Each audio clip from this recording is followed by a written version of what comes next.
Ang maalala ko lang po na nakiusap si then Mayor Sara na kung pwedeng ipagpaliban muna ng ilang oras o araw yung pag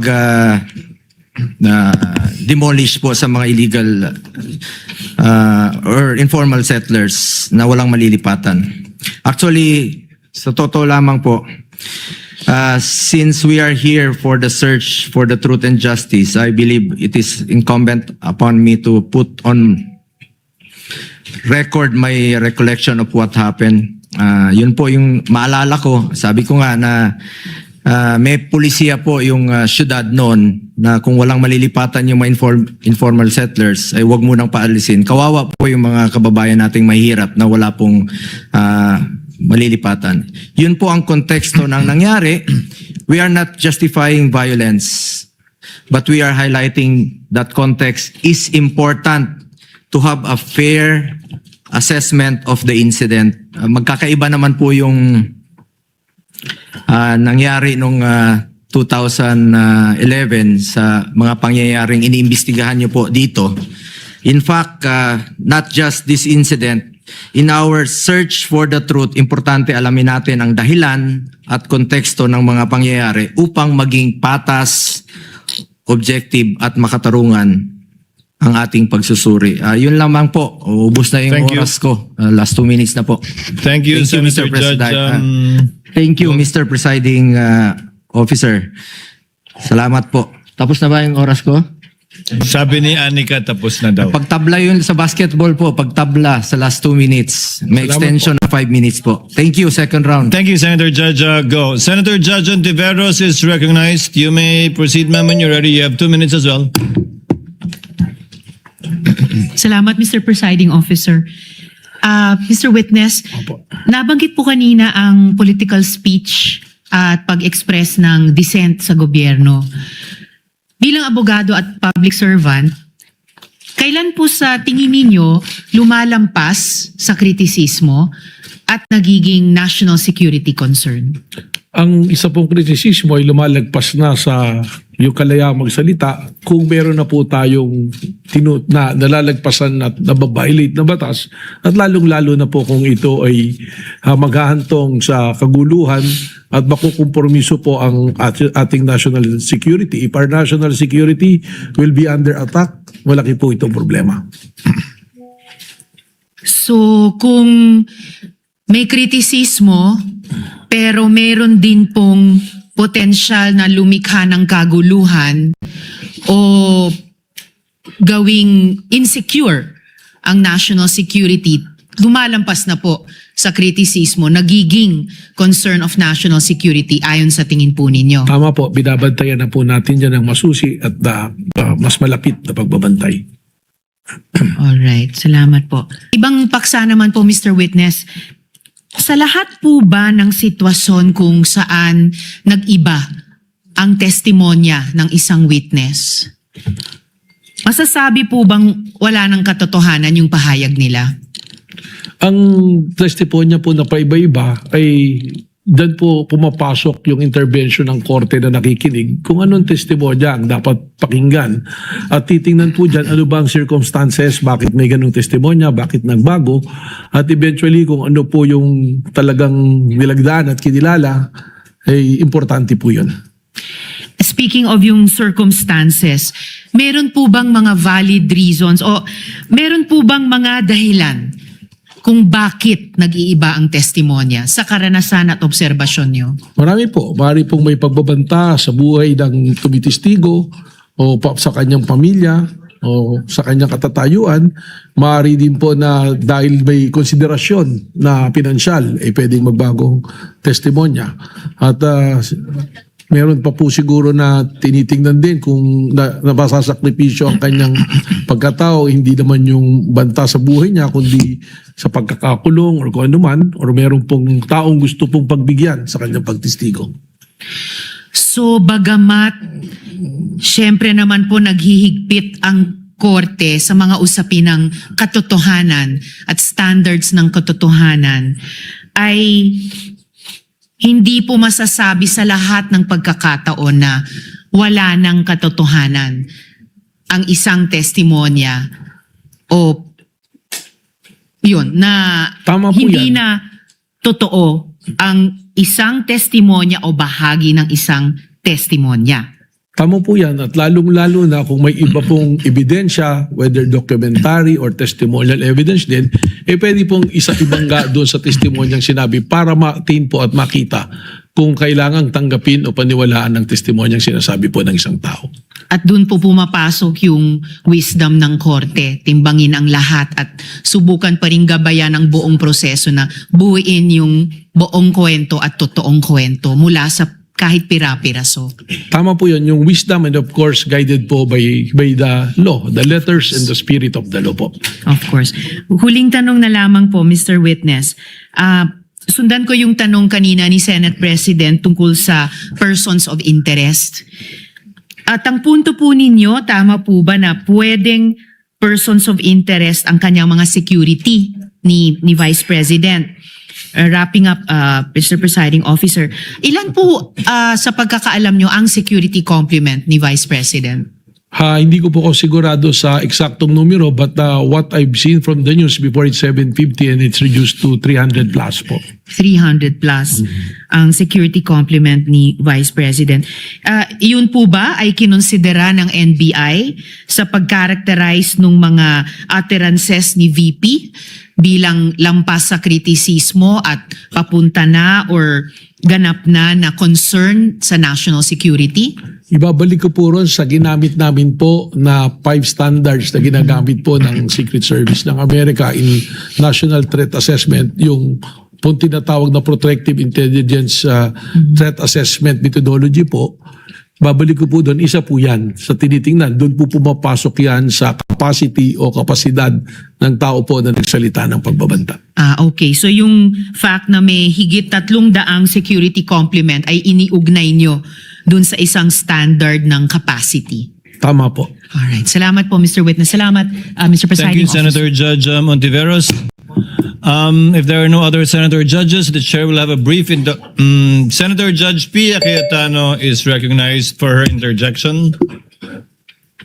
You may proceed, ma'am, when you're ready. You have 2 minutes. I believe this is a continuation of the lady's interjection yesterday. Thereafter, Senator Judge Alan Cayetano.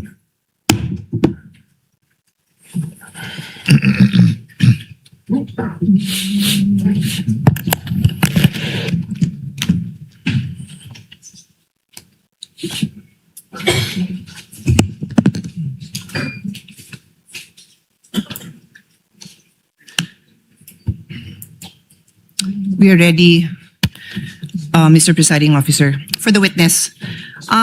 Sir, nung May 13, you're recorded as saying, katunayan, nakiusap nga po ako kay John Consulta na puntahan kami dito sa Sequoia Hotel dahil meron po kaming planning mula po pa kaninang umaga, and you went on to say nandun ka with all the deputy directors, etc.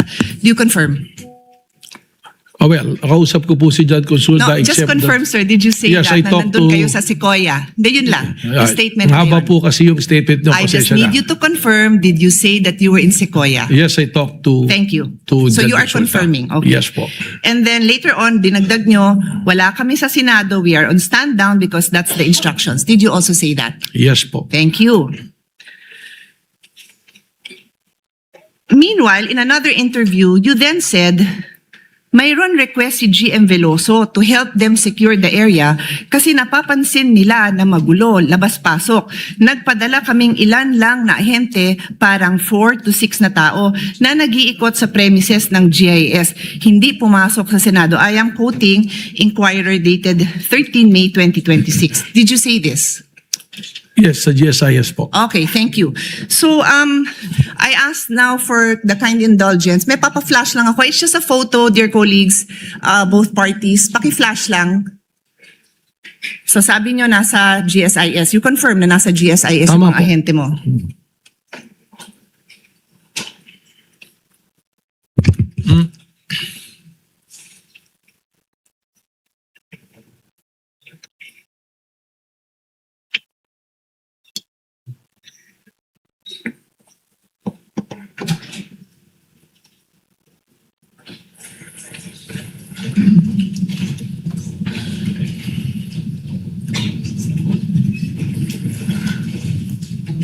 Pwede magpa-update sa technical what's going on. It's just a photo. No. Ito, I'm just showing the Senate website for the record. Senate website, it says contact information. Can you read it? Hindi ko po Okay, mabasa. paabot ko sa page yung same thing. It is just the Senate website. Page, pakiabot. Thank you. Pakibasa lang po yung address ng Senado.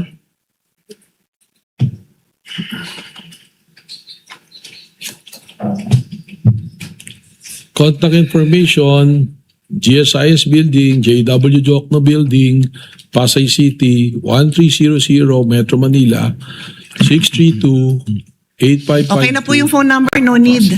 Opo. So pakiulit, ano hong building?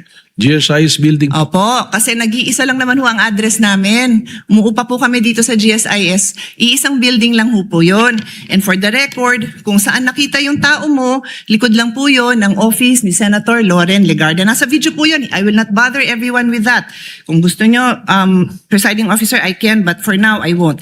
Kasama po yun sa area na inuupahan ng Senado sa GSIS. We are paying rent for the information of all. So yan po ang gusto ko lang ma-establish. It seems kasi po na you swore an oath, no, to tell the truth, the whole truth, and nothing but the truth. Is that correct? Yes po. Thank you very much. So, sa kaalaman po ng ating mga nanunood at masigasig na taga-subaybay ng mga kababayan natin, Rule 133 on the weight and sufficiency of evidence. Sabi sa Section 1, preponderance of evidence, in determining where the preponderance or superior weight of evidence on the issues involved lies, the court may consider all the facts and circumstances of the case, the witness's manner of testifying, their intelligence, and also their personal credibility. Furthermore, in Section 11 of Rule 132, a witness may be impeached by evidence that his or her general reputation for truth, honesty, or integrity is bad. So, nag-ring na yung bell. I will be loyal. I will follow this na lang. Pero may record pa sana akong papakita. If the body wants, I will show the video na sinabi din po ni NBI Director ng interview, wala pong nasaktan, wala pong nangbugbog. But we have a video. Alam po ng lahat ng mga kasamahan natin na yung OSAA, yung aming pong personnel, binugbog. May video po tayo niyan. I leave it to the body. I leave it to the presiding officer if we want to take up the time of this court to show that. Yun lang po. Maraming salamat. Thank you, Senator Judge Pia Cayetano. Senator Judge Alan Cayetano is recognized for his interjections and interventions. And if there are no other Senator Judge that will do so, the presiding officer shall make his interjections. Senator Judge Alan Cayetano, may proceed. Before the questions, just two manifestations. No? The gentleman may proceed with his manifestation. First of all, to the NBI director, he looked at me when I smiled a while ago. I wasn't laughing at you or anyone. Nung sinabi mo lang 6'7", kasi yung or 7'6", mga pamangking ko basta't sinabing 6'7", nagtatawanan na. Naintindihan ko po. I Nakita ko po hope you kayo weren't, doon.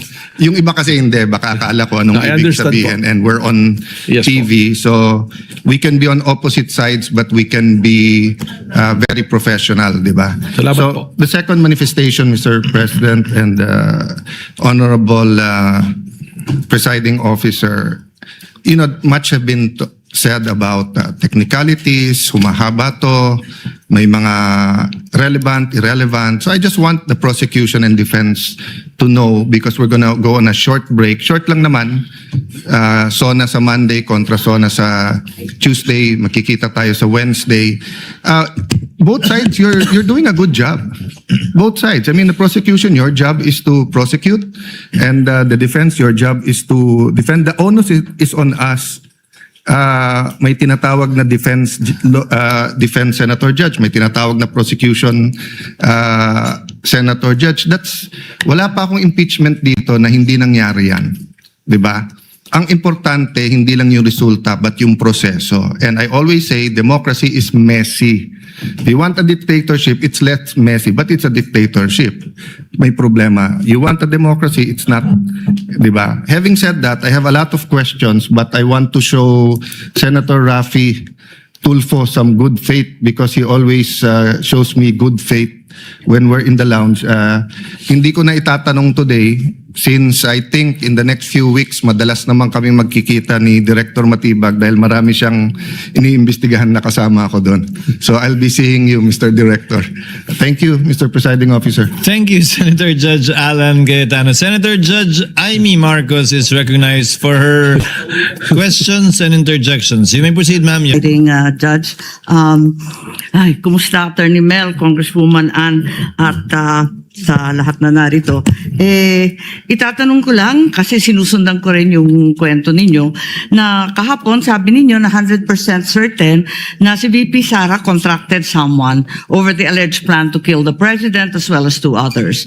Tapos, ito naman, corroborative naman ito, nung sinabi ninyo, nung 29 April yata sa House of Representatives, na sinabi rin ninyo, meron na kaming leads at mukhang talaga yun ang findings. Kaya may grave threat at inciting. Tama ba na sinabi po ninyo to? Tama po, meron pong report po. At alam din natin na nag-file na yung NBI February 2025 na ng inciting to sedition case against BP. February last year. Ngayon, nagtatanong lang ako, 14 months later, as late as 29 April, the NBI still has not identified yung supposed assassin. Does it mean na at that time na nagpila sila ng kaso ng inciting noong Pebrero na nakaraang taon, the NBI wasn't even sure if there was an actual assassin? Alam ko before your time to, no, Mel? Pero tinatanong ko lang, how can the NBI be sure there was really a contract if they can't even identify the said assassin? Respectfully po, Your Honor, magkaiba po kasi ang elemento nung yung pong kaso ng grave threat saka inciting based on the investigation report at based po sa findings ng NBI noon, nakumpleto na po yung elemento ng grave threats saka ng inciting to sedition. Hindi naman po kailangang mahanap kung sino po yung kinausap na assassin. That is not an element for the filing of a complaint. So, ang sinasabi po ninyo, tama yung pagka-file, pero hindi kompleto yung mga findings dun sa affidavit of investigation dahil yan din ang sinabi ni NBI agent Attorney Longtok na nandito siya at pinahiwatig niya na siya ay lead investigator pero wala siyang personal knowledge of whether there was an actual assassin. So, why is it that 14 months after filing of the cases, the assassin is yet to be named? At ngayon, humihingi pa kayo ng 3 hanggang 6 na buwan para tuklasin kung sino nga yun.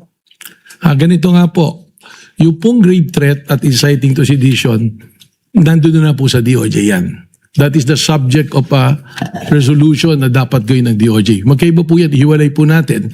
Ito po ang ating investigation dito is an investigation because of the continuing active and serious threat to the President amounting to the effect na yung national security is only being compromised. Pero hindi dun po natin yan. tinitingnan. Hindi po yan ang sinabi ninyo Kasi ang sinabi ninyo doon sa House of Representatives, sa Justice Committee, maliwanag. Sa amin nyo na meron kaming leads at mukhang ito na talaga ang findings. Kaya nga po nag-file ng kaso ng grave threat at inciting to sedition. Sabi ninyo, yan ang dahilan. That was your statement.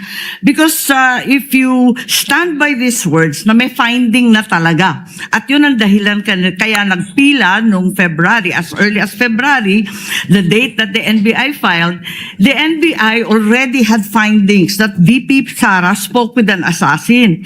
How come kayo ngayon, sinasabi ninyo na wala naman nung panahon na yon?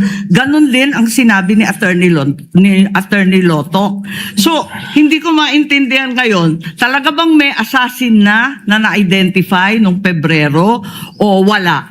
Wala pong na-identify noong February. Bakit niyo sinabi Kasi- doon sa House of Representatives na yung dahilan na nagpila ng kaso kasi meron na kayong assassin? That is totally magkaiba po na issue. Again, babalik po ako. Pareho yung issue kasi yun din ang inaalam ng Justice Committee noon At ang liwaliwanag na sabi niyo, yung dahilan na nakapagpila na sila ay dahil natuklasan na yung assassin. Wala po akong sinabi doon na natuklasan. I also mentioned at that time that there are persons of interest. Again, we have to go back po na yung inciting to the Hawak sedition ko and po yung grave threat. transcript kasi. Okay Oo. po, tama naman po yung binabasa Kaya niyo. nga nag-file ng kaso kasi meron na kaming leads. Well, Ang liwanag ng pagkasabi ninyo eh. we are referring, may lead na nga po, ibig sabihin, yung pong grave threat, completed na eh. Meron ng threat. In fact, tumatawid na po tayo sa merong kinausap. And we are already talking about na doon sa admission ni mismo ni Vice President Sara na meron siyang kinausap na papatay at pumayag yung papatay. Parang napakaliwanag nung sinabi niyo noon at mas malabo di hamak ngayon. Ngayon, bakit kinailangan pa mag-issue ng AO11 kung talaga namang continuing investigation? Dahil ba ito sa April 12 yung sinasabi niyong Rage Coalition? Kasama po yan, paulit-ulit ko pong sinasabi na there is a 5 points na tinignan po natin na ginagamit po ng isang secret Yes, we're service. aware of that. The sexual, economic, etc. Alam naman natin yon kasi yan din ang gamit ng US, di ba? Tama po. Kaya po, merong ongoing investigation. Sinabi ko na yung threat is serious, continuing, and active, na ito po ay tumatawid na rin to the level of national security. Kung talagang may pattern of violence, doon sa Rage Coalition launching, andun ba si VP Sara? Wala po. Ganun pala eh. As a matter of fact, she wasn't even there. Siya ba nagsalita? Siya ba nagsabi nun? Si Mayor Basti po.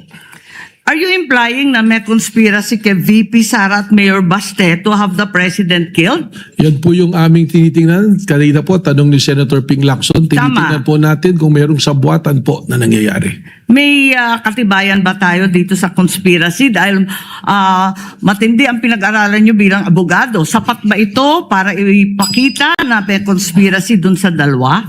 Yun po din yung sagot ko kanina kay Senator Ping Lacson, kaya po hindi pa nakasuhan sapagkat tulad po ng mga kaso na pumapasok at alam po ng mga abogado na conspiracy is sometimes harder to prove than the crime itself.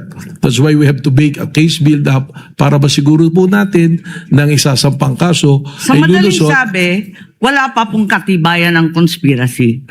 Yun po yung tinitingnan nga nating anggulo kaya Yun tinitingnan nga, ng pero mga sa ebidensya. ngayon, habang tayo ang naglilitis dito, wala pa.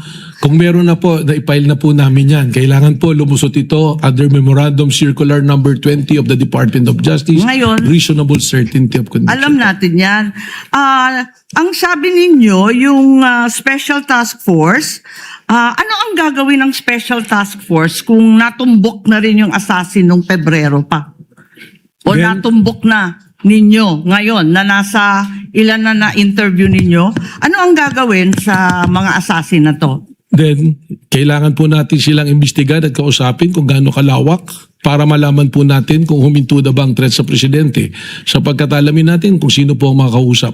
Dahil maraming nagtatanong kung bakit pa kailangan mag-case build-up samantalang eto na tayo sa impeachment trial, eto na tayo na wala pang actual assassination, kaya hindi naman maintindihan kung ano pa ang silbi ng Special Task Force. Alam po ninyo, yung pong dito sa impeachment, magkaiba po yung requirement eh. Hindi naman po natin kailangan pang ipresenta kung sino yung kinausap na assassin. Ang importante lang po rito, yung admission mismo ng Vice Presidente na humanap siya ng mamamatay para patayin ng Presidente at iyon ay pumayag. Doon po papasok na yan. Dahil po, respectfully, di po sa impeachment court, hindi naman po necessary na may criminal conviction. Kaya po inilatag po yan kung ano-ano yung mga basehan po. Kindly wind up, Sa Senator ating Judge. presiding judge at pati na rin kay Attorney Matibag, ang ating direktor, sabi po ninyo na matutumbok ninyo ito sa loob ng 3 hanggang 6 na buwan. Kung maaari, sabihin na ninyo sa amin, pwede naman i-disclose kung tutuusin at sasampahan naman yan ng demanda through regular filing, hindi dito sa impeachment. At di naman siya subject of arrest for inquest proceeding. Bakit hindi sabihin? Or kung maaari, bumalik na lang kayo in 3 to 6 months. Pwede bang i-requestion kapag meron na kayo natuklasan at napunteriyang assassin? Again, ang sagot ko po dyan, iba po naman yung national security protection at impeachment. Dito po sa impeachment, yung sinasabing betrayal of public trust ay pumasok na po dahil meron pong sinumpang tungkulin ng ating Vice Presidente to protect and defend the Constitution, execute the law, do justice to everyone, and consecrate herself to the service of the nation. Alam po natin Yung yan. pong ginawa niya po, papasok po yun sa betrayal of public trust kasi enforce the law, do justice. Pero ito po, execute the law, ito execute the president po eh. Alam po natin yan, pero binubuo natin ang mga elemento ng grave threats at inciting to sedition. Maraming salamat. Thank you, Senator Judge Aimee. Any other Senator Judge who wishes to make an interjection? Unless the Senator Judge will have some interjections then. Just a few questions. Anika, kindly turn on the timer too, just to be sure the time within the time. Director Matibag, ito ba ang unang pagkakataon na may binuong task force para mag-imbestiga sa mga banta laban sa Pangulo?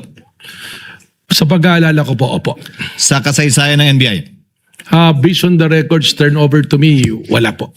Hindi po ba normal, regular at ordinaryo lamang na magkaroon ng banta ang Pangulo, ikalawang Pangulo o sino mang mataas na opisyal o sino mang mayaman dito sa ating bansa?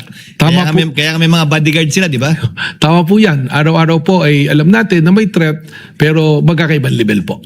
Tama po yun. At kung may mga threat tulad nito at kung ito ang unang pagkakataong ginawa ito ng NBI, ang humahawak na mga bantang ito ay ang PSC na o PSG dati. Tama po ba? Tama po. Kaya po meron po kaming coordination po. Yan. Tutumbukin ko na po yung mga punto ko para hindi ako lumampas sa oras na sinusundan ng lahat. Sa inyong investigasyon, may bayad po ba yung kinausap ni VP Sara? Kung 100% certain po kayo na may kinausap siya para patayin di umano ang Pangulo, may bayad po ba yun o libre? That is the part of the investigation po that we have to establish po. So sa ngayon, hindi pa po niyo sigurado kung pagkakaibigan lang o samahan lang o may bayad yung usapang yun? Tama po, but we consider every possibilities po. Ngayon, would it matter, Director Matibag, kung sino yung sinabihan niya? Kasama po sa liman yung pamantayan na binanggit po ninyo ay identity of person involved and capacity. Tama. Halimbawa po, kung ang kinausap na ikalawang Pangulo ay kaklase niya sa college na nagtatrabaho sa call center, relevant po ba't mahalaga yon? Kaugnay ng capacity, hindi ba? At kaugnay ng identity ng taong kinausap. That will be considered in the investigation po. So ibig sabihin, hindi po yun babagsak sa valid threat, hindi po ba? Hindi po natin alam at kailangan pong alamin yung kung ano yung pag-uusap o ano po ang mga konsiderasyon. Pero base sa inyong karanasan po, kung retired police, retired military, active police, marahil. May punto kayo, hindi Mas ba? malaki po ang posibilidad. Pero kung walang military background, walang background kaugnay sa paggamit ng anumang uri ng armas o walang background kaugnay sa anumang karahasang nagawa na niya sa kapwa niya, may basehan din po yun para sabihin yung kabaligtaran, hindi po ba? Titingnan po natin, tama po. At bilang panghuling katanungan, ito pong inyong task force ay binuo para imbestigahan ang mga banta laban sa Pangulo. Wala na po itong kinalaman sa ikalawang Pangulo mismo kaugnay ng mga kasong isinampana laban sa kanya na grave threats at inciting to sedition. Tama po, Your Honor. Thank you, Director Matibag. Unless there are any other... Senator Judge Legarda, I'm sorry, you are recognized. I thought there was no other Senator Judge. That's why I already interjected. Senator Judge Legarda for her interjection. Senator Soto? You have 2 minutes, ma'am. I guess I'm the last to ask. I don't know why the majority senators, Macho Block, don't want me to ask simple questions on national security. Keep on laughing. No, this is levity aside. It's a barkada talk. It's very simple.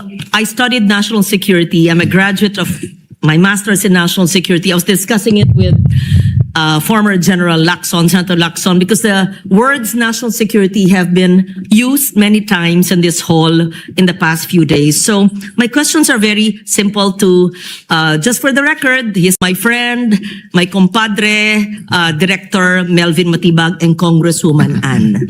Okay. So hindi po dahil nagpapalambot ako dahil kumpare ko siya, gusto ko lang ipahayag ang simpleng katanungan dahil madalas niyong ginagamit national security. At alam to ni Melvin, I'm a national security, expert, graduate, I studied it.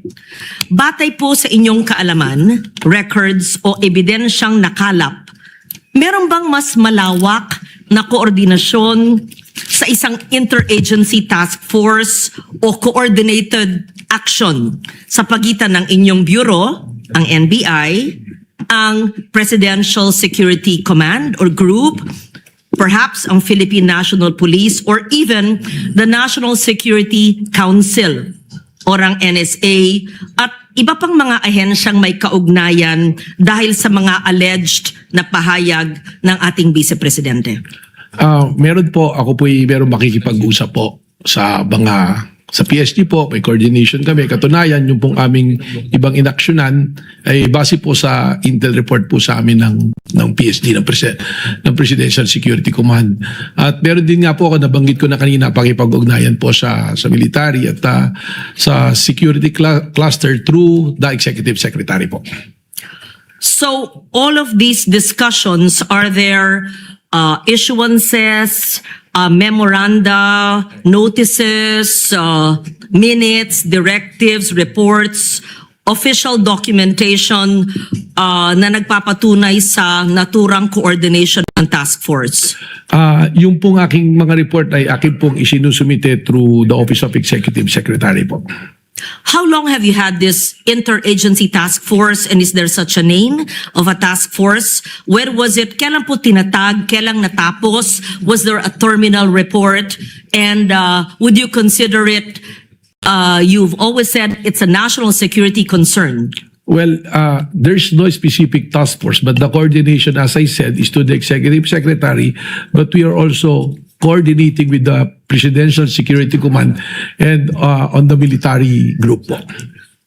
Mr. Presiding Officer, would the reports of the interagency task force na tinatag ng NBI be given to the body so that we have an idea of the investigations conducted by the NBI? Has it been submitted? Let the presiding officer make a distinction. Again, the court should be a passive body. We should be receiving evidence through the Prosecutor or the defense? through the Yes. counsel Through the of the counsels. parties. Unless someone would present it, the court should simply await its submission, if at all, through the parties. So my question would be, was this submitted as part of your evidence, the terminal report and the investigations conducted by this interagency body? Because it's the first time I'm actually realizing that there was such an interagency body and that this was actually discussed in the National Security Council. Well, sabi ko nga po through the Executive Secretary, we have been making reports, and for reasons that I mentioned yesterday that I cannot give the reports that are confidential in nature, ay hindi ko po ito may bahagi sa impeachment court po na ito. So wala pong pinabigyan ng maski anong mga kopya ng reports, even just a summation of all these investigations. It was given po to the Executive Secretary po. And this court has Wala po. no copy of it. Therefore, I would terminate my questions here. And if we don't have a copy of that report, then we leave it at that. Thank you very much. Salamat po. Thank you, Senator Judge Legarda. If there are no other senator judges who wishes to make interjections, Representatives is never a mini trial. It is a clarificatory hearing consistent to the House rules on impeachment and even consistent to the provisions of Article 11 of the Constitution. the continuing objection of counsel, lead prosecutor, is duly noted in regard to the line and words used by counsel for respondent. Counsel for respondent may proceed. All right. Going back, this was one of the documents that you submitted by virtue of the subpoena duces tecum, correct? AO number 11. Yes. In fact, AO number 11 was first mentioned in public during that April 29, 2026 hearing, correct? In that hearing, yes, but I cannot recall if what's been made public before. All right. But you mentioned it in that hearing. I think it was mentioned. All right. Yes, sir. Now, AO11 pertains to the creation of a special task force. Is it not? Yes, sir. All right. And according to the whereas clause, and I will read it and I'll quote it.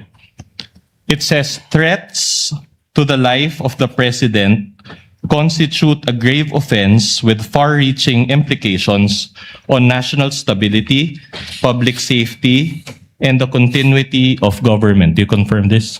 Your Honor, Sir, may may I we- request for a copy of Yes, the please. document so that I can examine it? Very well. Thank may you. I ask my co-counsel, Your Honor, to provide Director Assisting Matibag counsel with for a- respondent may approach. Likewise, assisting counsel for the prosecutor may approach the witness. Yes, sir. All right. My question is this. Are threats to the life of the Vice President constitute a grave offense with far-reaching implications on national stability, public safety, and the continuity of government? Your Honor, objection, please. What's What the is the ground, Your ground for Honor? the objection? The question of the defense is speculative. Overruled. Witness may answer.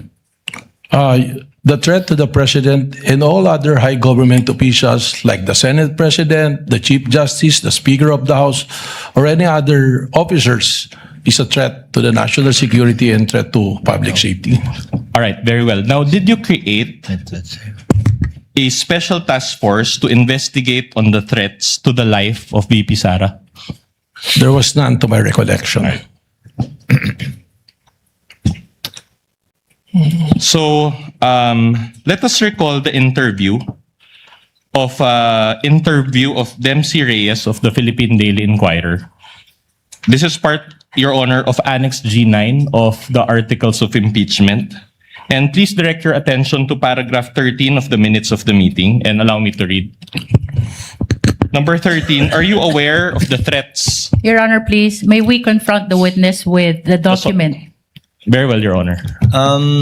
We will provide the Assisting- hard copy and we will display also or flash on the screen a soft copy of such document. Assisting counsel for both parties may approach the bench and confront the witness with a copy of the document that the counsel for the respondent is referring to.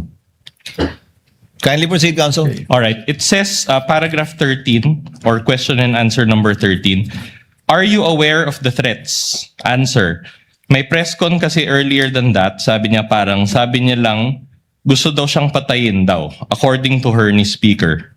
That was during a press conference the day before, November 22. So my question is, can you confirm that this is part of the NBI's own records? It reflected on the investigation report, so I presume it is. All right. So this is information regarding the threats to the life of VP Sara, is it not? Nakalagay po doon, may threat daw po. Alright. Sama po. And when you became NBI director in February 2026, did you conduct a motu proprio investigation to help her? I was informed by the investigating officers that it was considered the threat that was mentioned to the Vice President. In fact, personalities were subpoenaed, including the Vice President, 2 times in order to aid the National Bureau of Investigation in this investigation. However, to no avail, there was no attendance from the personalities that was invited. All right. So let me clarify. Under your leadership already, did the NBI subpoena VP Sara for this? We never subpoenaed because we noticed that every time a proper subpoena was issued to the Vice President, she will never attend a subpoena. And your basis for saying that is the subpoena connected to the first investigation, correct? Not only that, in a lot of proceedings, including the proceeding in the impeachment at the House of Representatives, I noticed that she never attended. So that was your motivation for not issuing a subpoena. Anyway, under your leadership, Your Honor, please, may I move to strike from the record the word motivation? The witness never said motivation. Let it remain in the record. Witness may, counsel may proceed. all right. So under your leadership, did the NBI subpoena former Speaker Martin? Wala pa po. Wala. But do you intend to issue a subpoena against him? Actually, when we're investigating the issue on the 18 Marines, if the 18 Marines was able to issue their statement properly, we intend to subpoena Speaker Martin Romualdez. Okay. So under your leadership, did the NBI subpoena those who were present during that November 22 press con?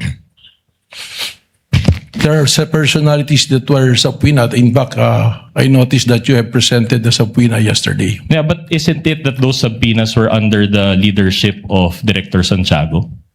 Well, as to the investigation of at that time, it was already been the subject of a resolution pending before the Department of Justice. So in other words, insofar as the alleged threats to the president, there is an ongoing investigation. But in terms of the alleged threats against the vice president, there's no ongoing investigation. Because there is a big difference, Your Honor. Okay. How about Princess Maui, for example, from the November 23 press con? Was she subpoenaed under your leadership? Ask No. and answered question, Your Honor. This is the first time about Princess Maui, Your Honor. Your Honor, it has been asked already during the cross.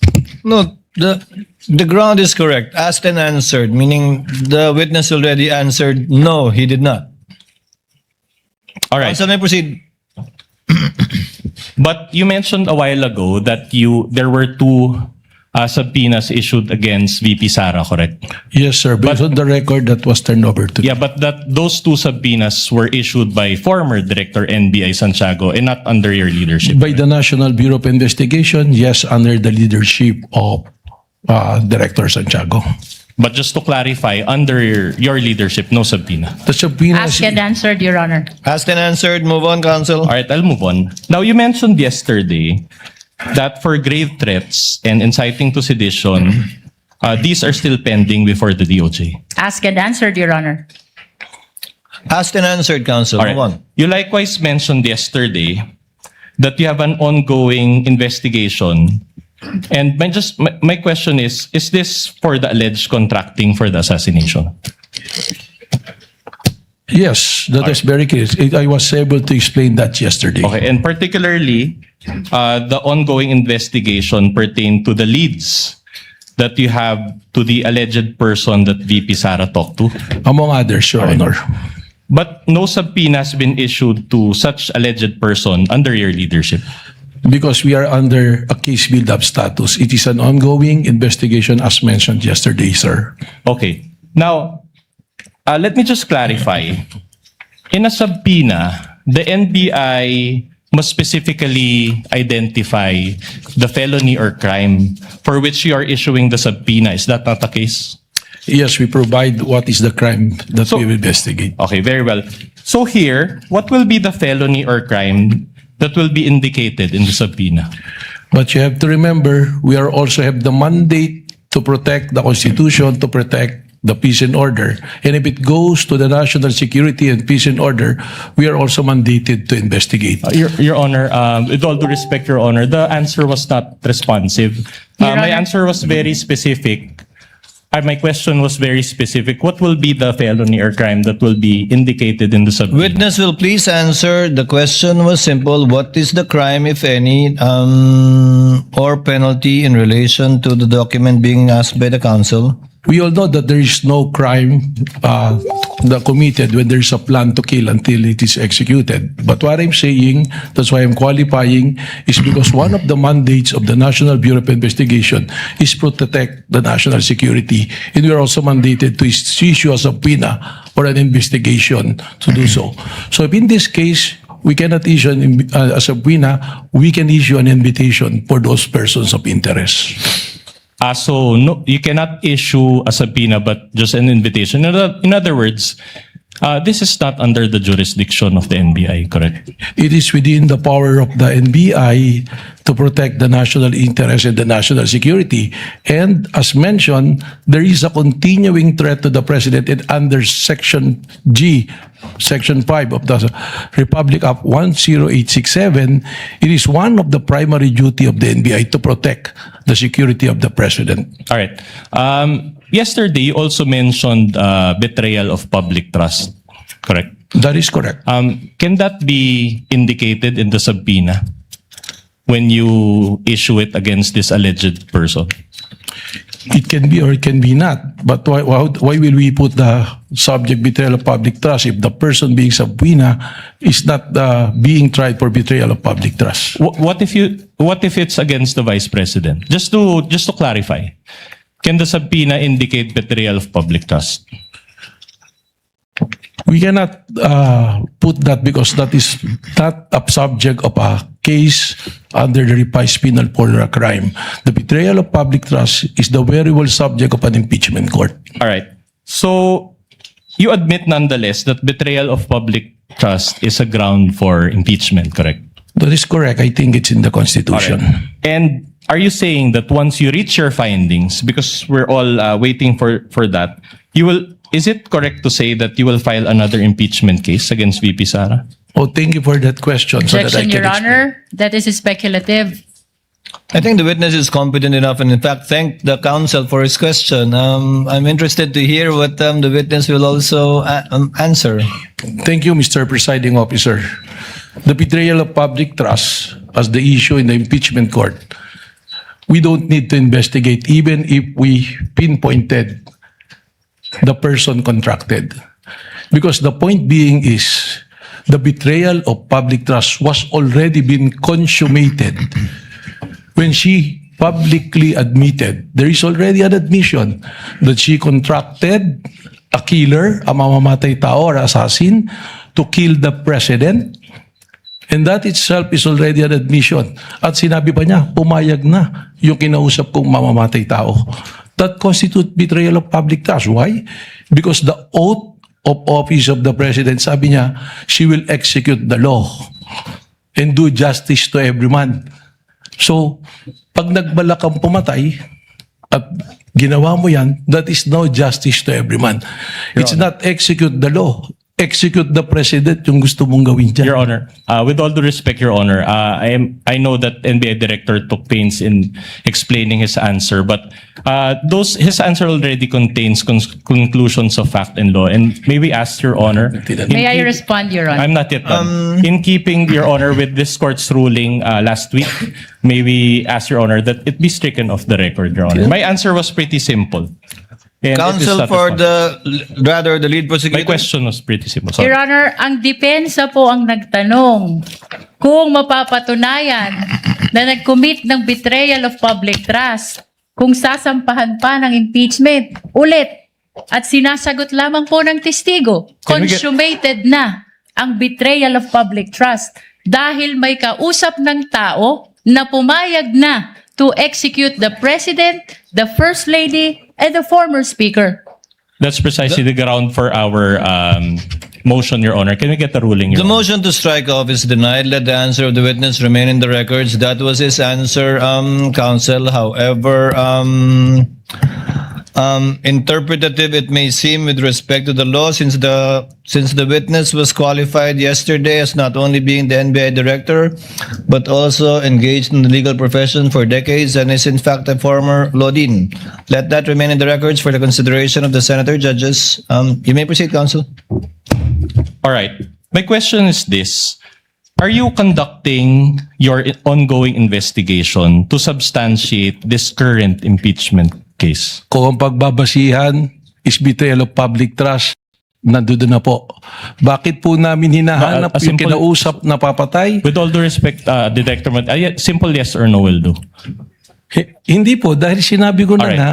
Can you rephrase your question, counsel? So are you conducting the ongoing investigation to substantiate this current impeachment case? No need to substantiate because it's already been established. All right. So Now, the answer, Director Matibag, so the answer is you are not investigating anything in connection with the current ongoing impeachment case. Yes, because it's already been established. all right. Proceed, counsel. Insofar as the leads to this alleged person, do you share information to the Cybercrime Division?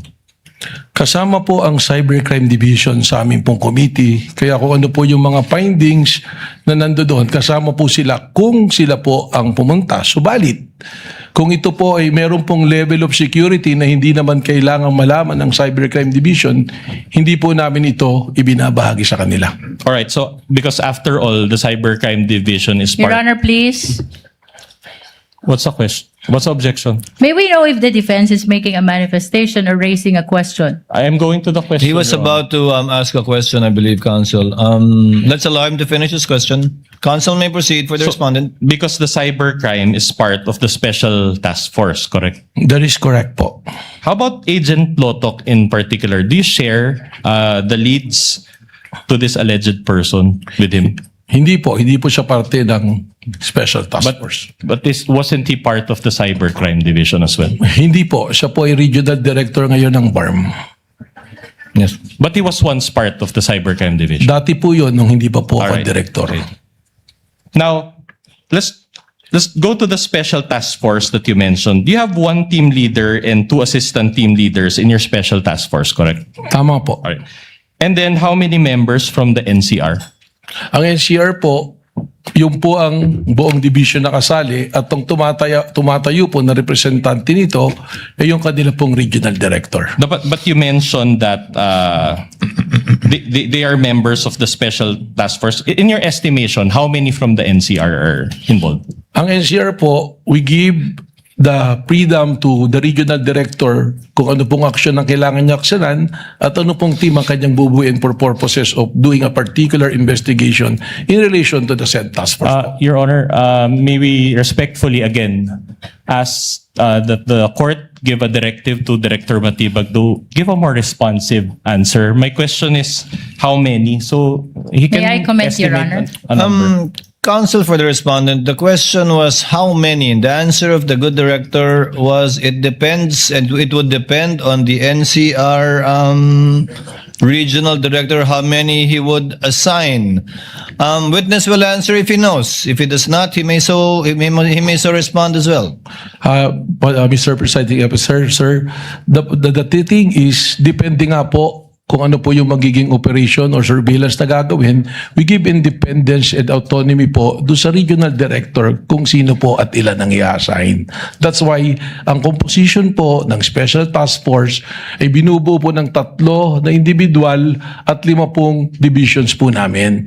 Dahil nga ang rason po nito ay piniliwanag ko po kahapon, masyado pong malawak yung nagiging banta na it already transcends to an issue of national security po. Okay, so you cannot give a number. Your Honor, Kasi that's depende nga po Depende. sa It depends. So sa no kung definite. ano operations Let po. the presiding officer ask a clarificatory question. Hindi naman po mutually exclusive yung naka-assign na ahente po ninyo sa isang kaso lang, di ba?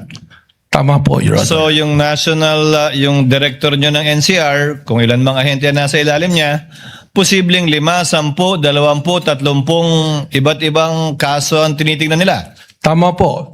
At kung ano man yung kaso may mainit o mainit na dapat panghawakan o malapit nang makuha o mas maraming taong kailangan, lalagyan niya ng tao, tatanggalan din niya, depende kung saan kailangan. Yes, Your Honor. Tama po. So is it correct to state that at any one time, that number will change? Tama po, eksakto po. You may proceed, Counsel. All right, so that's for the NCR. Is it the same case for the cybercrime division or the CCD? Sa lahat po ng units na nandoon, parehas po yung ating pong protocol na ginagawa. But just to clarify, I'll go through it one by one. So it's the same for the organized transnational crime division. Ganon din po. All right. For the technical intelligence division. Tama po, sapagkat standard po yung All right. procedure namin. For the digital forensic laboratory or DFL. Tama rin po. All right. Now, are these members of this special task force given additional salary for their work for the special task force? I think that is not allowed po under the law. Baka po bumagsak kami sa audit niyan or sa DBM po. So they're basically working with the special task force for free? Hindi po libre. Empleyado po sila. Mayroon po silang sweldo. At parte po ng trabaho nila yung ginagawa So po in other nila. words, that's already part of their main job description. I think that's how the government system work po, respectfully. All right. Now, yesterday, you brought confidential records regarding your leads, correct? Tama po. Did you bring those records again today? Nandirito po. Nandun. Sa aking bayong po. And are these records from the Special Task Force? Iba-iba po, halo-halo na po. Halo-halo na. All right. And you mentioned that you cannot share these records to the public. Is that the case? Tama po, binanggit ko po kahapon. All right. Now, if the Honorable Court issues a subpoena, will you comply? Pag-aaralan po natin kung naayon sa batas ay pwede nating ipagbigay alam po sa impeachment court na ito. All right. Don't you believe that ang katotohanan ay hindi confidential? Meron po tayong proseso na sinusunod. Kung ito man ay totoo at ito ay magbabiolate po sa batas, baka hindi po natin dapat itong gawin. Dapat hindi payagan, no? Hindi dapat payagan. I think sa linya po ng inyong Objection, Your katanungan. Honor. The question is already argumentative. I'll just move on to a new point. Anyway, during the time of Director Santiago, and let me lay the basis, no? Around 15 months, they didn't identify the alleged person that VP Sara talked to. And based on your testimony yesterday, it will take 3 to 6 months, even more, for this special task force to come up with definite findings as to the identity of this alleged person, correct? Sinabi ko po 3 to 6 months, hindi po even more. Okay, we'll just check the transcript for that. But at any rate, will this task force continue to exist and operate until you finally identify this alleged person, or does it have a time limit? Kailangan po aming matagpuan yung pong taong binanggit na kinausap po. So as long as you cannot provide a concrete output, the special task force will continue to exist. Asked and answered, Your Honor. Asked and answered. Move on, counsel. All right. By the way, does NBI have intelligence funds? Wala po, sir. All right. Now, you also mentioned about the Rage Coalition event yesterday in Club Filipino on April 12, 2026, correct? Tama po. All right. Now, this was already around 14 months from VP Sara's press con, correct? Tama po. Now, my question to you is this. Was VP Sara present in that April 12, 2026 event? Wala po siya, sir. All right, no. Now, you mentioned also the concept of kinetic force. Can you recall? Yes, sir. All right. Now, my question to you is this. Despite the lapse of 14 months and the absence of VP Sara in that event, you still concluded that this event was still part of what you call kinetic force. Is that the case? Tama po. All right. And based on your findings, this kinetic force came from VP Sara's November 23, 2024 press con, correct? Hindi lamang po yun. Ang sinabi ko po ay may pagkakaugnay sapagkat yung pong statement na I want to cut his head, gusto kong kunin ang ulo niya, at ang sinabi din po ni Mayor Baste, isang ulo lang ang kailangan namin, ang ulo ni Pangulong Bongbong Marcos. All right. So, you mentioned also that there was a participant in a PBBM rally that shouted, "Barilin na yan." When did this happen, if you can recall? Hindi po ito rally, meron pong event, ang okay. atin pong Pangulo sa Nueva Ecija, naka-live broadcast po ito sa RTBN at meron pong nag-komento bigla na sinabi, barilin na yan. Can you recall the date of that event? You said event. Hindi ko po ma-recall yung exactong date pero nandito rin po sa All right. report sa amin yan. But is this also part of the kinetic force that you mentioned? Lumalabas po sa amin pong pag-aaral. How about yung nangyari kay Undersecretary Claire Castro in Canada? Is this also part of the kinetic force? Irrelevant, Your Honor. Your Honor, I'm trying to lay the basis, Your Honor. Witness may answer. Well, If he ito na knows. nga po yung sinasabi natin na nagkakaroon po ng malawakang kaguluhan na epekto po ng madalas na pagbabanta at seryosong pagbabanta sa Pangulo na ngayon ang mga itaong kahit na ordinaryo ay inaatake po. Hindi lamang ang Pangulo kundi ang iba pa rin pong matataas na posisyon. So the answer is yes, it's Yes. part of the kinetic force. So in other words, this kinetic force can reach foreign countries. Lumalabas po na gano'n. Okay. Dahil marami po tayong Pilipino na nandoon na napapanood po That's sa social okay, media. Director. Now, how about the flood control rallies? Is this part of the kinetic force? Yung flood control rally na, alin po flood control rally? To be Any flood specific. control rally. Probably, Is it part- baka po, kung maaari lang po, sir, ibigyan nyo ko ng specific para po mas may paliwanag ko po. I'll just move on. So any dissent against the government must be attributed to this kinetic force. Is that what you're saying? Speculative, Your Honor. Witness may answer if he knows. Depende po kung anong event. Kaya nga po ang ginagawa po ng NBI ay atin pong sinusuri lahat ng pangyayari. Kahapon po inilatag namin yung 5 batayan namin para po magkaroon tayo ng malinaw na threat assessment sa lahat po ng pangyayari. All right. Now, isn't it that Mayor Baste, that participant in the PBBM event, the rallies in Canada, and the flood control rallies, don't they have a mind of their own? I'd get the question. Kindly reform, counsel. So are you saying that these people that I mentioned, they cannot act independently and are compelled by the kinetic force that you mentioned? That is speculative, Your Honor. Mayor Baste, the participant in the PBBM rally, the rallies in Canada, and the flood control rallies. Una po, there's no PBBM rally. No, sorry, PBBM event. Sorry, I stand PBBM corrected. event, yung sa Canada. Tsaka, yun nga po, alin po bang flood control? Babalik ko lang po doon, pasensya na po sir para po mas makontextualize po nating mabuti. Yes, Your Honor, please. May we request I think the clarification question- from the defense? I think the question, Director Matibag, is produkto po ba nung binabanggit yung kinetic energy kahapon yung mga pagkilos laban sa administrasyon at individual na mga miyembro ng administrasyon? Respectfully, Your Honor, sapagkat marami pong may pagkilos po na iba-ibang grupo. So na nakikita po posibleng natin. hindi. May pagkilos na hindi, may pagkilos na Tama oo. po. Kaya we have to qualify, we have to treat each event independently and apply the 5-factor test that we are being applying po sa mga pangyayari po. So hindi porkit laban sa o tutol sa gobyerno o sa partikular na opisyal ng gobyerno ay ito na yung binabanggit yung kinetic kahapon. Tama po, Your Honor. Counsel may proceed. All right. My question is this. Is this kinetic force still active today or has it stopped? Malinaw po, may mga pangyayari pa rin po. And should we really stop this kinetic force or just allow it until 2028? Hindi ko po, pakiulit po. Anyway, I'll withdraw that question. Just move on to a different question. Is this kinetic force a legal concept?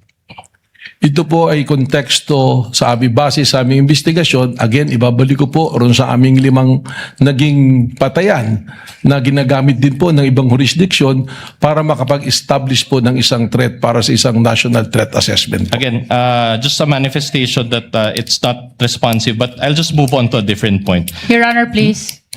What is the pleasure of the lead counsel? The defense is making a side comment to the answer of the witness.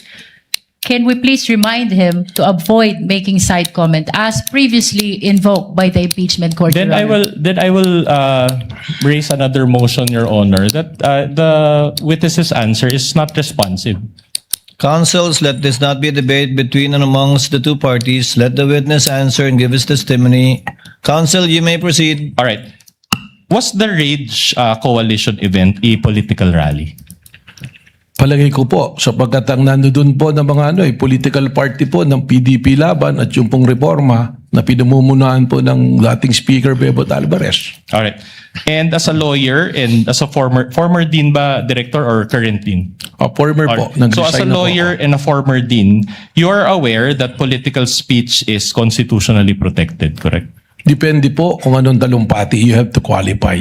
And unless we are under martial law again, Mayor Baste should be able to freely express his dissent to the government. Your Honor, that is speculative. Let the witness answer. He is competent to answer that question. Unang-una, tama naman po kayo, wala namang martial law ngayon at pwede naman pong magsalita. But the freedom of expression has limitation also. Kung ito po ay nagbabiolate na ng batas at nakakasama na sa ating bayan, ay hindi naman po ito kasama na sa freedom of expression. All right. But my question to you is this. Did he directly urge the people to overthrow the government in that rally? Ang sinabi po niya, base sa aking testimonya, ay isang ulo lang ang gusto namin, ang ulo ni Bongbong Marcos. At kung matatandaan po ninyo, ay correlated it dun sa mga dati pang mga pangyayari. Hindi lang po yung event at sinabi na yun ang aming nagagbasehan base sa aming pamantayan po sa pag-assess po ng banta o ng threat po. But that was your own interpretation of what That is not only my interpretation, but is the interpretation of the new National Bureau of Investigation based on the standards that we follow, consistent to the standards All right. that we are following. Is it your interpretation that those also demonstrate destabilization efforts?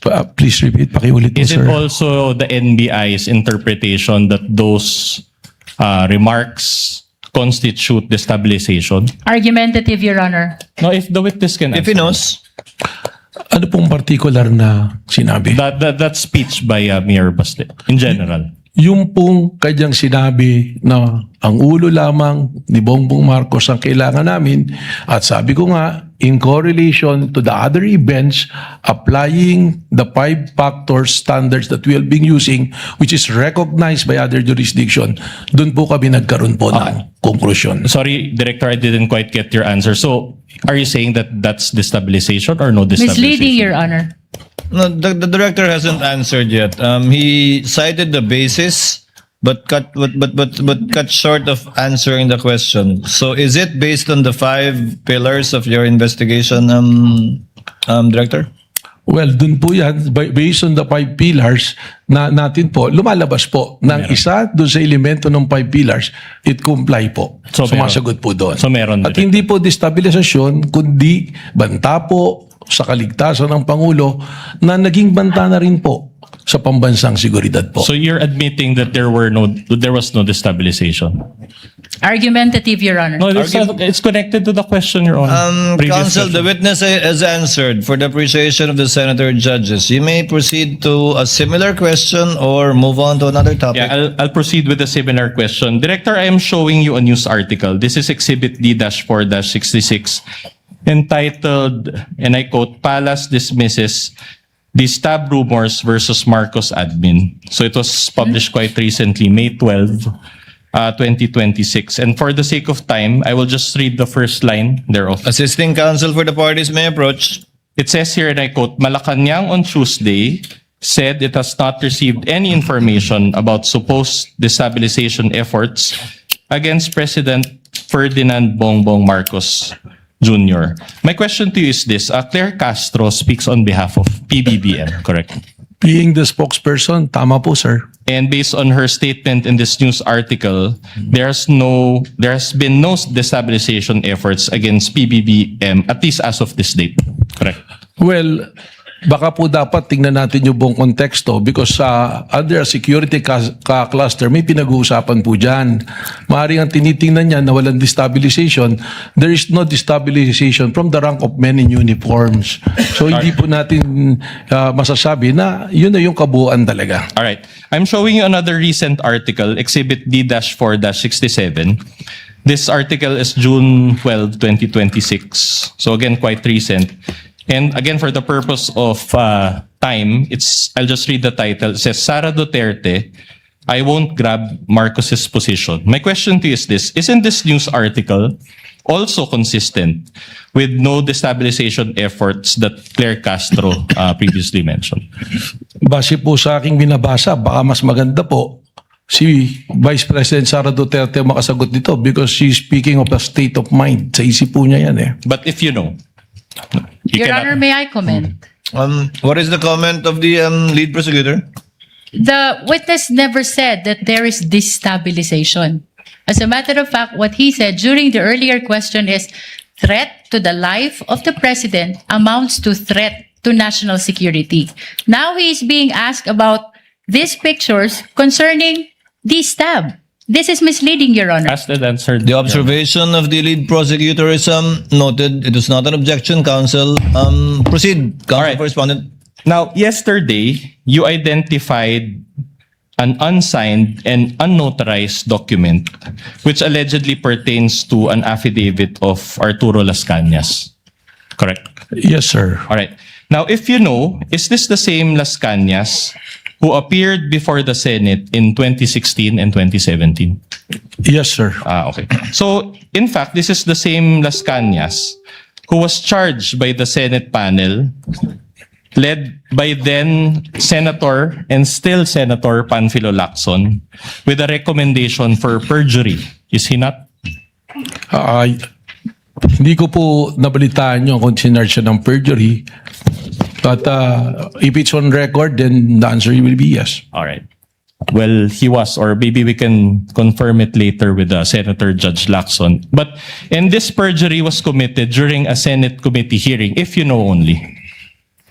Well, siguro po doon natin na lang ilagay doon sa affidavit po na nabasa ko. No, the May I only comment, question Your is Honor? the May I perjury. If you know only that the perjury that was recommended for charging Your Las Honor? Cañas. I have no personal I'm not yet done, knowledge. Your Honor.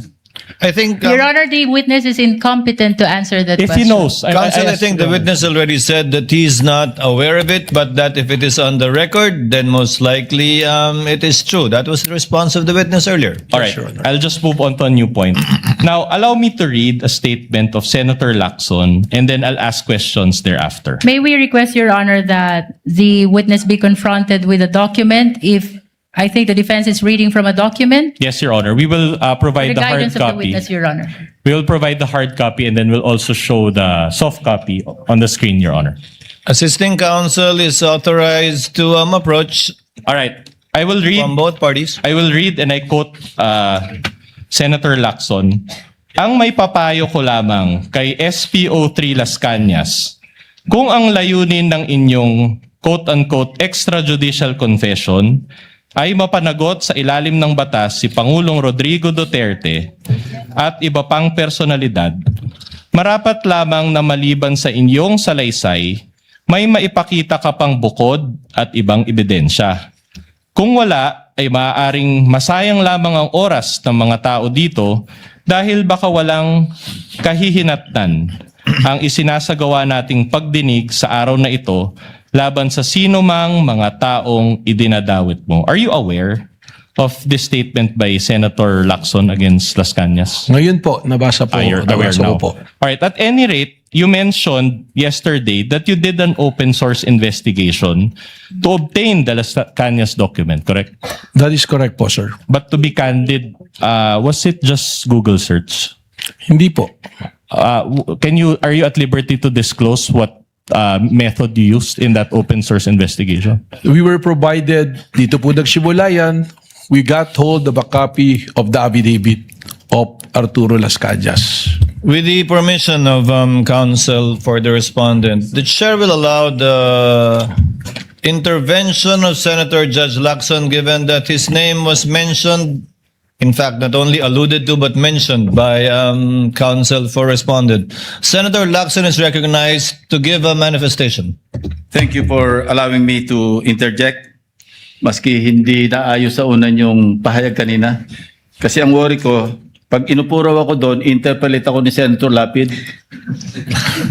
So, having said that, anyway, levity aside, Mr. Presiding Officer, basahin ko lang yung portion ng committee report kasi I chaired the Committee on Public Order when we investigated the EJK. And indeed, I will confirm that Arturo Las Cañas retracted and changed his testimony. No? After several hearings, nag-retract siya. But hindi po ako nag-file ng perjury. Gusto ko lang i-correct yun.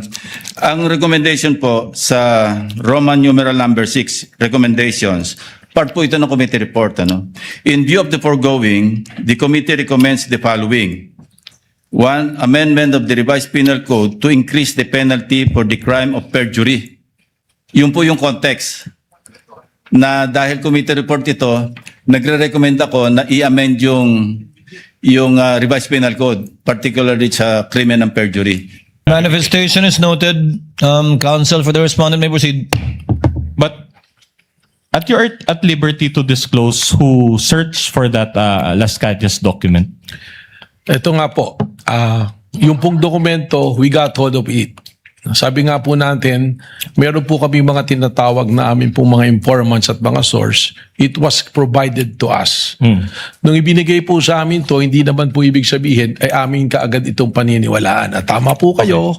That's okay. I can ask subsequent questions regarding to that. So actually, my question is, after you had obtained this document, did you subpoena Las Cañas to verify the contents of those documents?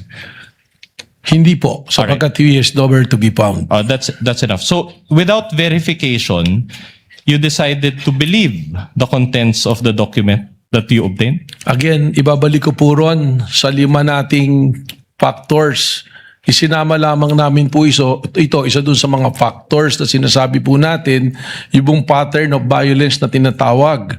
At doon po, doon sa paragraph 270, sinasabi nga po na may kinalaman sa extrajudicial killing si dating Mayor Sara Duterte at in fact, sabi pa nga niya, huwag nyo nang barilin, kidnapin nyo na lang. Pero bago po kami dumating doon sa punto na gamitin yun, tingnan na po namin yan. Alright. Sorry to interrupt you. So the short answer to my question is yes. Pakiulit po yung Alright. tanong ninyo. The question is, did you decide to believe the contents of the document without verifying it with Las Cañas? Yun nga po yung sagot po. Opo, hindi Yes. kaagad. Kaya po ikinikwento ko nga kung paano po namin nagamit yun. Alright. So hindi po kaagad namin pinaniwalaan. Okay. Your Honor, may I just manifest that the defense is actually misleading already the witness. He kept on raising the question, did you believe right away? When as a matter of fact, the witness is Your explaining. Honor, I never meant sorry. Counsel, with all due kindly respect. let the lead prosecutor finish. The witness has been saying that he did a lot of things after receiving the affidavit of Las Cañas, to the extent of going over the 5 factors that he testified to yesterday. But after that first question, so that means yes. The defense said yes to his question, did you believe to that right away, to that affidavit? The position of the witness, Your Honor, is no. Short Because- rejoinder, Your Honor. Actually, asked and and answered by the witness. That is his response, counsel for respondent, to your question. Yeah. Move on, counsel. Yes, Your Honor. We are satisfied with that answer. But another follow-up question. So without verifying it, sorry. That's misleading, Your Honor. Allow him to finish the question, counsel. just on What that is the point- pleasure of Senator Judge Cayetano? Just on your ruling, may be clarified because the question was, pinaniniwalaan mo ba? Ang sagot niya, hindi ka agad. So counsel was asking for yes or no. I just want to be clarified. Hindi pinaniniwalaan agad, does that mean afterwards pinaniniwalaan mo na or never mo pinaniniwalaan? Just so that the record is clear. Just that clarification. There should be no. Thank you, Senator Judge Cayetano. Alan? Witness will please answer. Yes, Your Honor. Kaya ko nga po ikinikwento yung buong pangyayari para po makita kung paano po kami dumating dun sa punto na ginamit po doon sa pattern of violence yung pong affidavit na ito.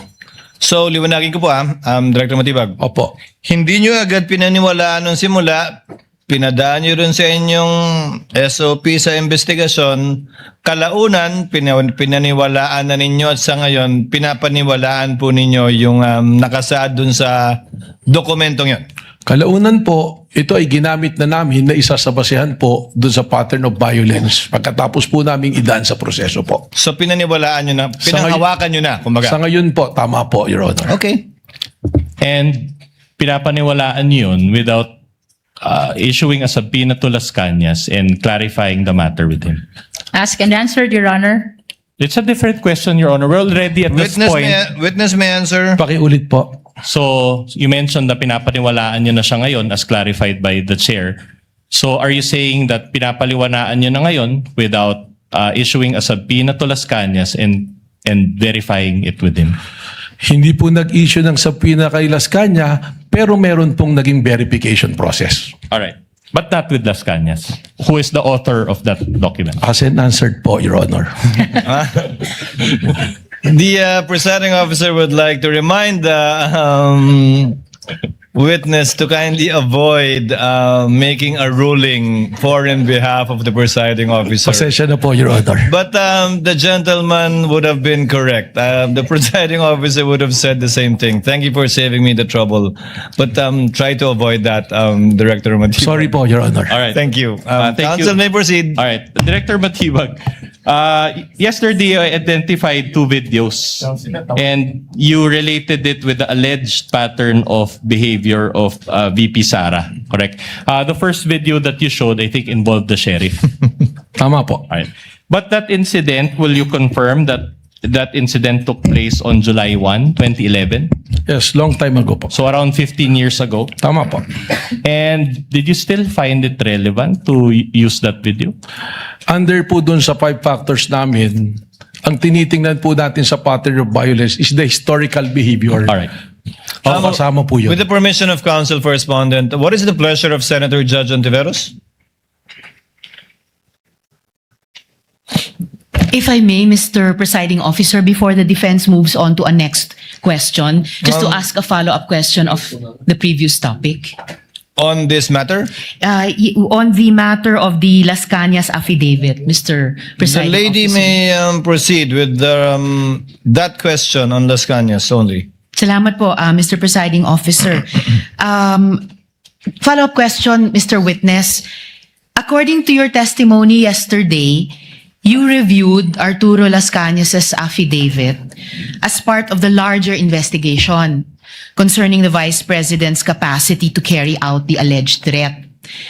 Sa pagkakaalam po ninyo, Director, at batay din sa larger investigation na iyon, sinagot po ba ng Vice Presidente sa anumang paraan yung mga alegasyon sa affidavit na yon ni Las Cañas? Your Honor, marami po kasi kaming, yun nga po yung gusto kong ipaliwanag, marami po kasi kaming mga i-consider na tinatawag natin po na open source intel. Yan na po yung mga news, mga report.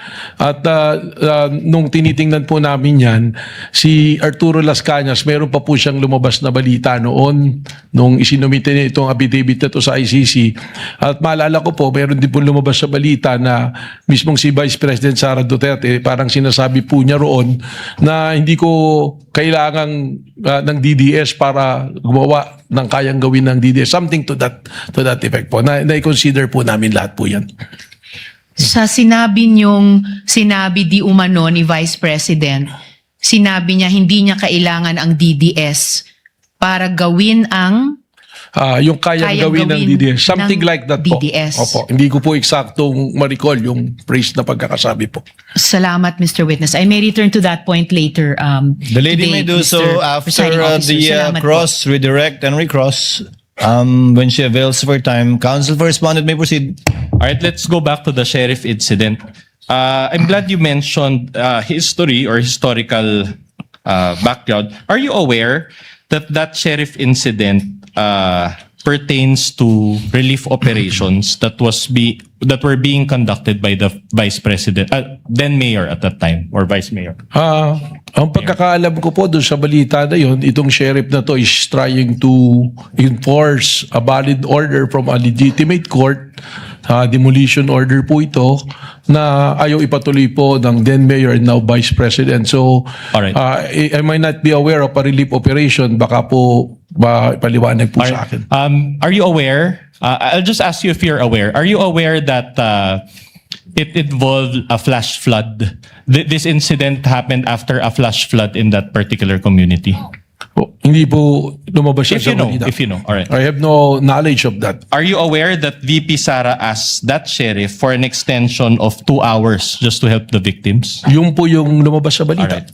And this sheriff and the demolition that you mentioned involved the demolition of informal settlers in that area.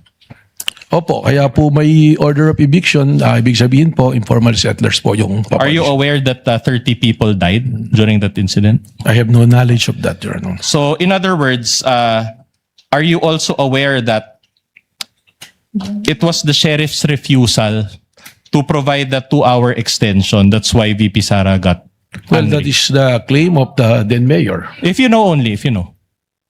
I have no knowledge You of have no that. knowledge. All right. I'll move on to a new point. Now, you also mentioned to establish this alleged pattern of behavior, the October 18, 2024 press con, correct? Tama po.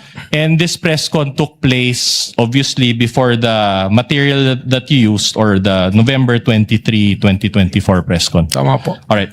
I'm showing you a video.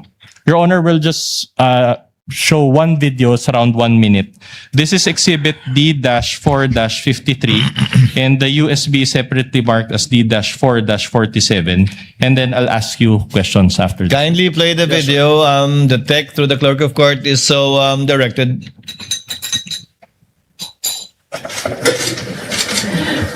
Inulit ng bata, louder this time. Mr. President, can I have your watch as a graduation gift? Ang sagot niya. Why? Why will I give you my watch?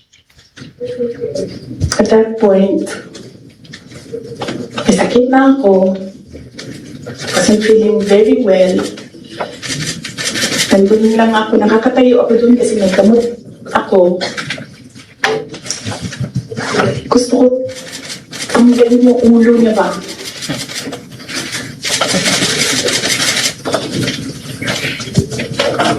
I realized toxic na yung relationship.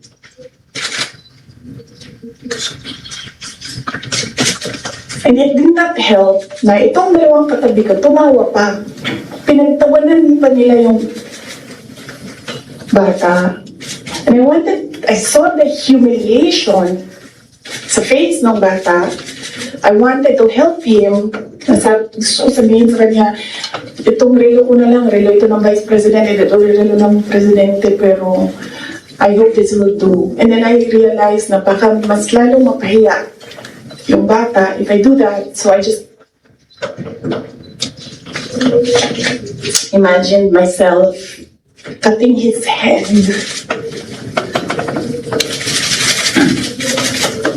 Gusto ko ganun din ang Did you watch this whole video, Director Matibag? I've watched not the entirety of the video. Not the entirety, Yeah. because it's a long video. It's That's correct. almost 2 hours.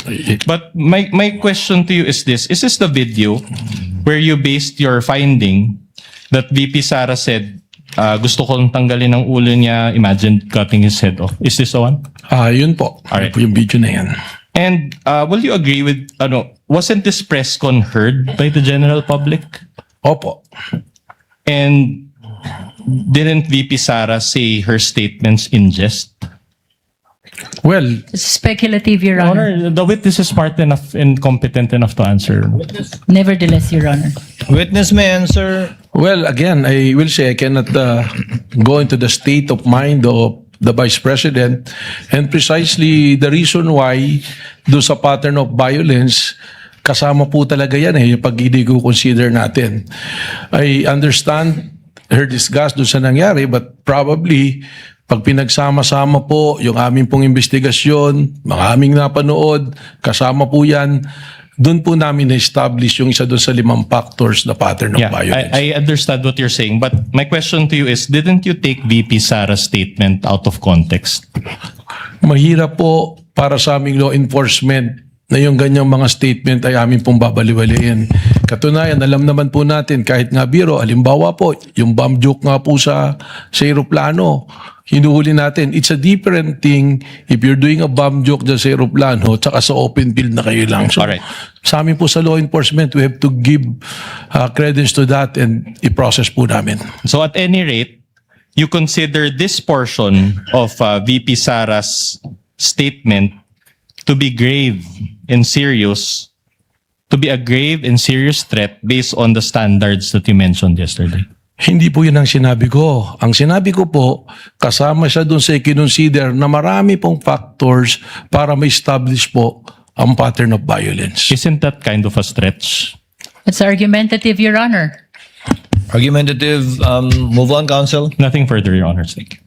Salamat po, sir. Redirect. Lead prosecutor. Any redirect? No, no. Your Honor, may I request for a 5-minute break? Instead of granting the break, Chair will open the floor for the interjections and interventions of some of the senator judges. You have your 5 minutes, Counsel. Senator Judge Erwin Tulfo, thereafter Senator Judge Lacson, thereafter Senator Judge Rafi Tulfo, and hopefully Senator Judges Villanueva and Pangilinan. That might be in excess of 5 minutes already. We will just, Your Honor. we're making the most out of the 5 minutes. Yes, Counsel for the Just one manifestation, Your Honor, Yes, Counsel. regarding the interpellation of the good Senator Ontiveros. We just want to step for the record, Your Honor, that insofar as the Las Cañas affidavit, the Vice President was never given an opportunity to respond to it. Formally. Formally. Noted, Senator And- Judge. Yes, Counsel? Counsel for the respondent, anything additional? And the VP was also not made to answer to the what was it? And it was not part of the impeachment complaint, Your Honor, for the record. Noted. Noted. Senator Judge Erwin Tulfo, you have 2 minutes, sir. Thank you, Mr. Presiding Officer. Sa ating pong testigo, kahapon po nabanggit ho ninyo na meron na po kayong persons of interest na umano'y kinausap na po ng VP Vice President Sara Duterte para patayin umano ang Pangulo, First Lady at former Speaker of the House. Ang tanong ko po, paano pala ho ninyo ito natalisod o natunto ng impormasyong ito? Gayong sa kanya pong press con, wala naman pong siyang sinabi kung sino mga taong ito. Sinabi niya lang na may kinausap na ho siya. How did you find out? Ganito po yan, sa lahat naman po ng kaso na hinahawakan po ng National Bureau of Investigation para po maging successful yung aming pag-iimbestiga, ay nagre-rely po kami sa iba't ibang intelligence report. Yun nga po, may tinatawag tayong open source intel, human intelligence, and we also use tools to monitor things. At titrim down po tayo niyan, tinitingnan po natin hanggang dumating tayo doon sa punto na mayroon pong resolusyon yung ating pong kasong tinitingnan. With regards to po sa persons of interest, yung prosesong din yan po ang atin pong sinundan. Okay. Without mentioning po kung sino itong mga tao na ito or yung pagkakilala nila, kung nasaan sila, maaari po ba ninyong bigyan kami ng ideya itong mga persons of interest na ito, kung ano po talaga ang trabaho nila, kung sila po ba talaga yung mga hitman o mga gun for hire o riding in tandem, ano ho ang klaseng trabaho meron itong mga ito? Well, siguro po ganito, although I cannot reveal so much in the identity, but going to the process na sinasabi ko nga po, so we're using informants. May mga sinusundan po tayo. Ang una-una ating pong tinignan dyan, yun nga pong sinabi na kumausap ng papatay at yung pong papatay ay pumayag na. So, ano pong ginawa natin dito? Tinignan na natin kung saang sphere po papasok, sino ba yung pwede, saan ba pwedeng nanggaling yon? Hindi kagad sino, saan po ba pwedeng nanggaling yon? At lumalabas po rito, alam natin yung kasaysayan, malawak po ang kanyang tinatawag na connection, yung network po. Alam naman natin na siya ay Vice Presidente at ang dating Pangulo ay kanyang ama. Ibig sabihin nakadevelop po ito ng mga relasyon. Unang-una na sa mga men in uniform na hanggang sa ngayon marami po rito na na-appoint pa niya nung panahon na sila ay nandiyan. Nandiyan din po, binanggit ko yung Vice President Sara sa security group at yung pong mga double death squad. So tinignan po natin at tinignan by process of elimination yung mga tao po na maaaring dun nang galing or maaaring nakakaalam. And by process of elimination, nag-start po kami maraming individuals hanggang sa matrim down po namin ng matrim down hanggang sa ngayon. Kaya sinabi ko po kahapon sa kagalang-galang sa katanungan ng ating Senate President po, gaano ba katagal pa to? And I said, we have great progress. Dahil lang simula po kami sa marami ngayon na trim down na po namin sa iilan na personalidad po. Okay, panghuli ang pangalawa sa huling katanungan ko po, Ginoong Testigo. Ito pong threat na ito po hanggang ngayon ay continuing threat po ito or pwedeng i-execute anytime ng mga sinasabi ninyong persons of interest? Yun na po yung atin pong pangamba na nakikita. Because hindi po natin nakukuha. Sigurado po tayo na may kinausap at pumayag, subalit yung pagkakakilanlan ng taong kinausap ay hindi pa rin po natin nakukuha. So ibig sabihin po, yung threat po na ito sa Pangulo is a continuing and active threat po and serious. So yun po yung gusto nating i-address dito.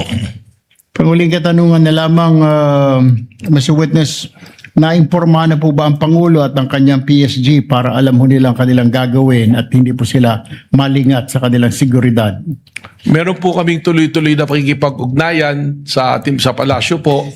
I will not mention who exactly yung mga kausap po namin doon, but there's always continuing threat assessment po na ginagawa po kami. Thank you, Mr. Witness. Presiding Officer, thank you. Thank you, Senator Judge Erwin Tulfo. Senator Judge Lacson. Thereafter, we will recognize first, with the indulgence of Senator Judge Rafi Tulfo, the lead prosecutor for her manifestation. As I understand, she asked for time for a huddle to determine whether she will still conduct redirect. So, Senator Judge Lacson is recognized. You have 2 minutes, sir. Thank you, Sir Presiding Officer. Follow-up lang ito doon sa mga points raised by Senator Judge Rafi Tulfo kahapon relating to 3 similar cases. Ronald Mas, Mayor Baste Duterte, saka BP Sara. Hindi ko na bibelabor yung Ronald Mas and Mayor Baste kasi aware naman ako doon sa Rule 113 Section 5, yung sa warrantless arrest, na hindi pwedeng apply. Nagkamali nga yung NBI kay Ronald Mas, kaya na-dismiss yung case, di po ba? But I'm more interested in the cases of Mayor Baste at saka kay BP Sara. Kasi almost similar yung kanilang mga sinabi, pero I'm just wondering why you did not investigate Mayor Baste, pero si Mayor Sara, hindi lang kayo nag-investigate, nag-repair pa kayo ng complaint sa DOJ, hindi po ba? Yun po yung amin pong ginawang investigasyon ay doon na po sa threat na sinasabi namin na pangkalawakan. Yun dito po kay Mayor Baste, kaya hindi po natin na